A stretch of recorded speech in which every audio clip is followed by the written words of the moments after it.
और ये जो तुमने अपने पिता का उदाहरण दिया कि उनका तुम्हारा पिता पुत्र का नाता तो समाप्त नहीं हुआ, तो यह भी तुम्हारा भ्रम है, अज्ञान है। केवल तुम्हारे मन में अभी तक वो रिश्ता जीवित है, क्योंकि तुम अभी तक उसी जन्म में हो। परंतु तुम्हारे पिताश्री इस समय जिस योनि में भी होंगे, उनके लिए वो रिश्ता समाप्त हो चुका है।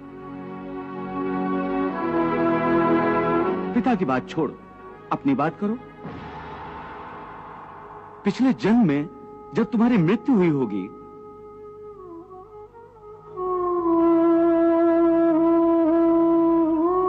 उस समय तुम्हारे सब संबंधी रिश्तेदार रोए होंगे।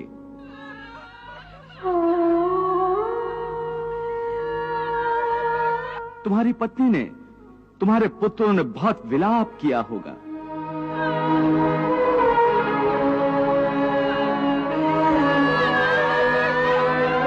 परंतु आज इस जन्म में तुम्हें याद भी नहीं कि किस किस ने तुम्हारी मृत्यु पर विलाप किया था।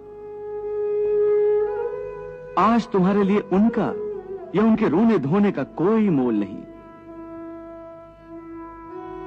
इसलिए समझा रहा हूं कि ना किसी के मरने का शोक करो, ना किसी के साथ नाता टूटने का दुख मानो।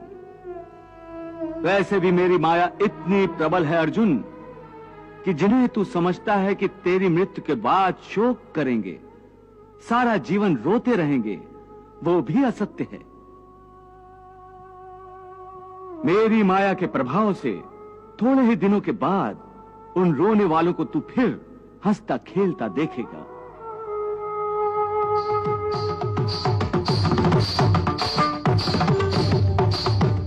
मित्र 4 दिन रोता है, भाई 10 दिन रोता है, पत्नी उससे अधिक रोती है, माता सबसे अधिक समय तक रोती है, परंतु सबके आंसू धीरे धीरे सूख जाते हैं और उन आंखों में फिर से नए नए सपनों की रोशनी चमकने लगती है। हे अर्जुन, क्या तुम बता सकते हो कि पिछले जन्म में तुम्हारे किस रिश्तेदार ने तुम्हारे लिए कितना विलाप किया था? नहीं केशव, ये मैं कैसे बता सकता हूं? मुझे तो ये तक याद नहीं कि वो कौन थे। बस जिस तरह तुम अपने पिछले जन्म को भूल गए हो, उसी तरह तुम अपने इस जन्म को भी भूल जाओगे। इस जन्म के रिश्तों का अर्थ तुम्हारे आने वाले जन्म में कुछ भी नहीं रह जाएगा। आज अभिमन्यु को तुम अपना पुत्र समझ रहे हो सकता है पिछले जन्म में वो तुम्हारा पिता रहा हो, या आने वाले जन्म में तुम्हारा महाशत्रु बन जाए। आज तुम जिनको अपना रिश्तेदार समझ रहे हो, जिन्हें आदरणीय समझ रहे हो, और इसी कारण उनकी हत्या करने से संकोच कर रहे हो सकता है उन्हीं में से किसी ने तुम्हारे किसी पिछले जन्म में तुम्हारी हत्या की हो।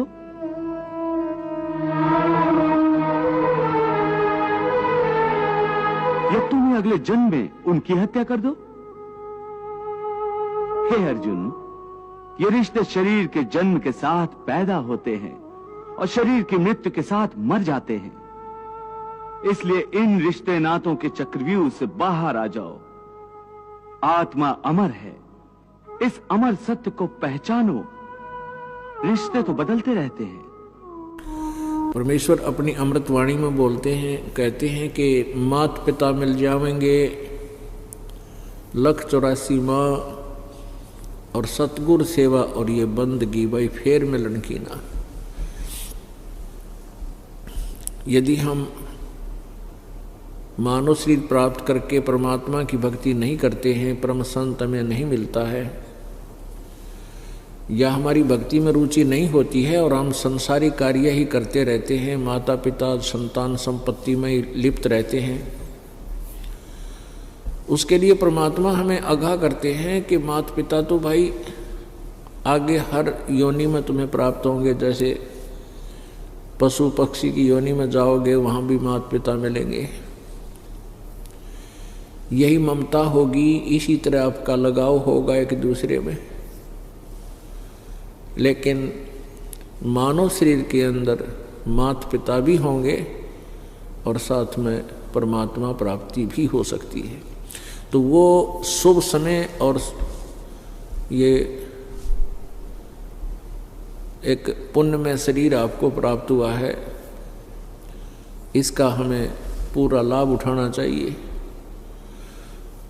मानव जीवन को सफल करने के लिए सत्संग में आना बहुत जरूरी है, अति आवश्यक है। सत्संग में आने से हमारे बहुत पुण्य इकट्ठे होते हैं। हमारे ऊपर युगों युगों के ना जाने कितने पाप कर्मों का दबाव है, ना जाने कितने पाप कर्म हमने इकट्ठे कर रखे हैं।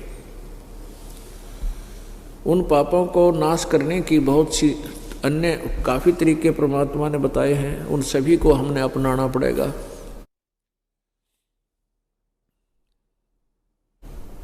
हमारे कुछ इस टाइप के पाप होते हैं जो परमात्मा के प्रवचन से, परमात्मा की अमर वाणी के सुनने मात्र से ही वो नाश हुआ करते हैं। कुछ ऐसे पाप हैं जो दान करने से उनका नाश होता है। कुछ पापों की ऐसी वैरायटी होती है कि जो नाम के सिमरन से ही समाप्त हुआ करते हैं। कुछ इस प्रकार के पाप होते हैं जो संत यानी सतगुरु के दर्शन करने से ही नष्ट होते हैं, उनका और कोई विकल्प नहीं होता। तो इसलिए हमने सभी को अपनाना पड़ेगा और तभी हम सफल हो पाएंगे।